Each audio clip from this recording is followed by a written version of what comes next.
Hello everyone, my name is Taylor Strong and I'm a current dietetic intern at the Indiana University of Pennsylvania. Today I'm going to be talking about the Americans with Disabilities Act of 1990, which is also known as the ADA. Here are our objectives for this webinar. After viewing this webinar, you should be able to understand how and why the ADA was put into place, learn what the ADA protects, be able to apply your understanding of the ADA to real-life scenarios, and comprehend why the ADA is important to managers. To discuss this topic, I'm first going to talk about the history of the ADA and what it overall provides for people, and then I'll discuss each section of the ADA more in depth, and then we'll work together on a case study. Finally, I'll discuss why the ADA is important to managers.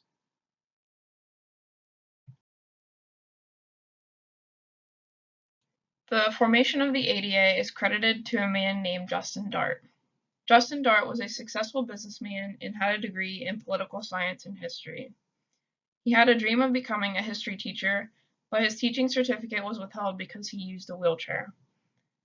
In 1981, Dart was appointed to be the vice chair of the National Council of Disability by President Ronald Reagan. He began advocating and creating policies to end disability discrimination, and this was the framework for the ADA. The ADA was formally introduced in 1988 by Senator Lowell Weicker and Congressman Tony Coelho. The ADA didn't pass that year, but it was reintroduced by Senator Tom Harkin in 1989. Throughout the bill's travels in Congress, advocates worked to ensure its passage, and thousands of disability advocates came to the Capitol building on March 12, 1990, where they participated in a Capitol crawl. This is where people crawled up the steps of the Capitol building to demonstrate the many inaccessibilities that people with disabilities face.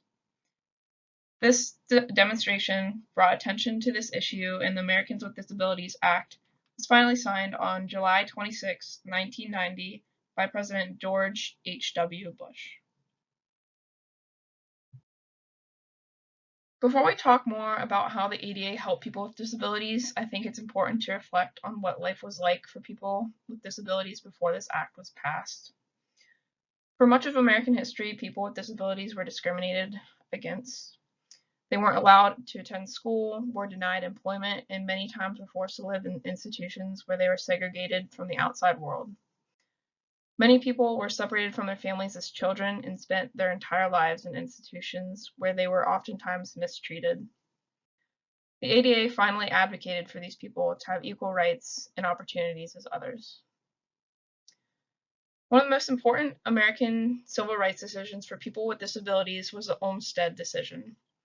This 1999 U.S. Supreme Court decision was based on the ADA. Two women from Georgia had diagnosis of mental health conditions and intellectual disabilities. They both found themselves going in and out of the state's mental health hospitals. And when they would leave the hospitals, they would struggle because they didn't have the help they needed and would have to admit themselves again. And these two women wanted the state of Georgia to help them get the treatment they needed in the community so they would no longer have to live in a state hospital. An attorney helped the women file a lawsuit that ultimately went to the Supreme Court.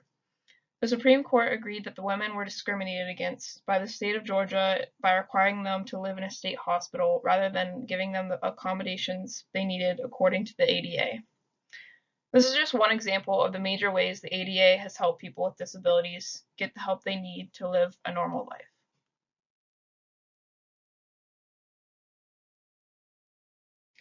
George H.W. Bush is quoted saying that the ADA provides people with disabilities the opportunity to blend fully and equally into the rich mosaic of the American mainstream. The ADA ultimately ensures that people with disabilities have the right to receive reasonable accommodations in order to work and participate in all aspects of life.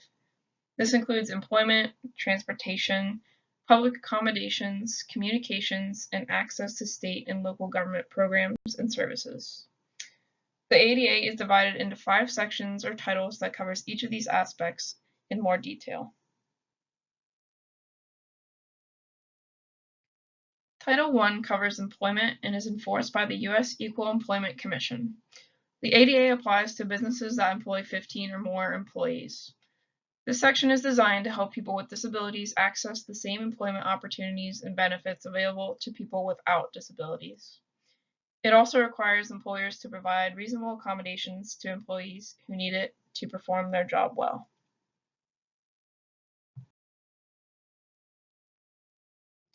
Title II covers public entities and public transportation.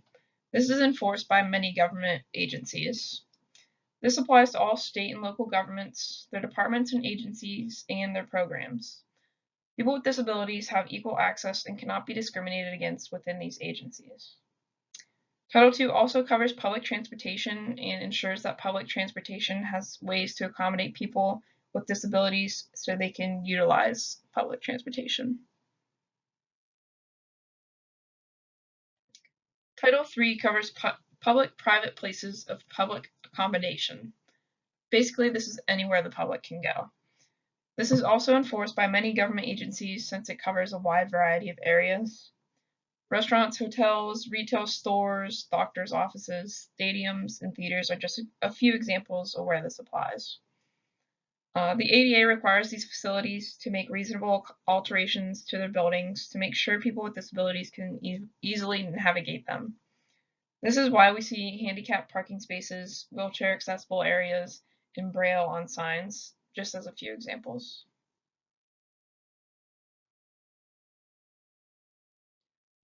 Title IV covers telecommunications and is enforced by the Federal Communications Commission. This requires telephone and internet companies to provide accommodations to people with disabilities so they can communicate over the phone.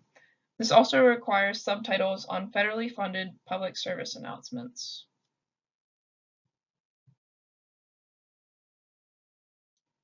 Title V is the final section of the ADA and covers many miscellaneous provisions. It discusses how the ADA relates to other laws, the ADA's impact on insurance and costs, attorney fees, and most importantly, it prohibits retaliation on people who utilize their right to the ADA. Now we are going to use the knowledge we just gained about the ADA and apply it to this scenario to determine if this case is discrimination or not. I will pause to allow for you to also pause the video and read the scenario and come up with an answer. We will then discuss the correct answer together. So go ahead and try for yourself now.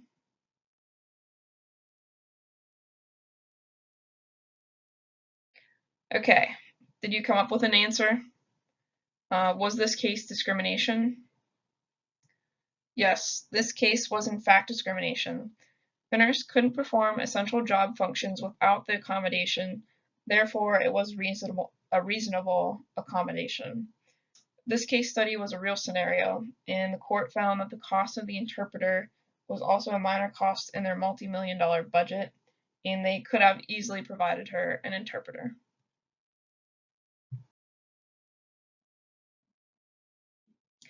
We will also discuss this slide together, but first I would like for you to pause and think to yourself why the ADA would be important for managers to be aware of. So go ahead and pause the video now.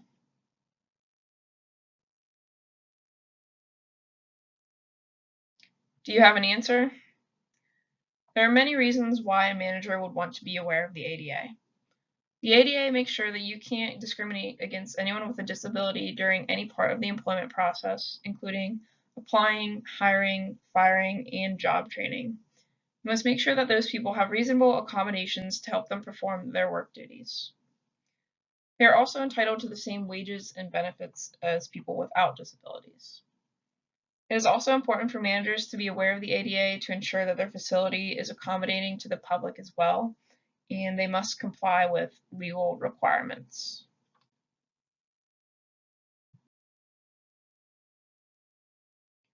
This concludes this webinar. Here are my references that are great sources to learn more about the ADA. Thank you.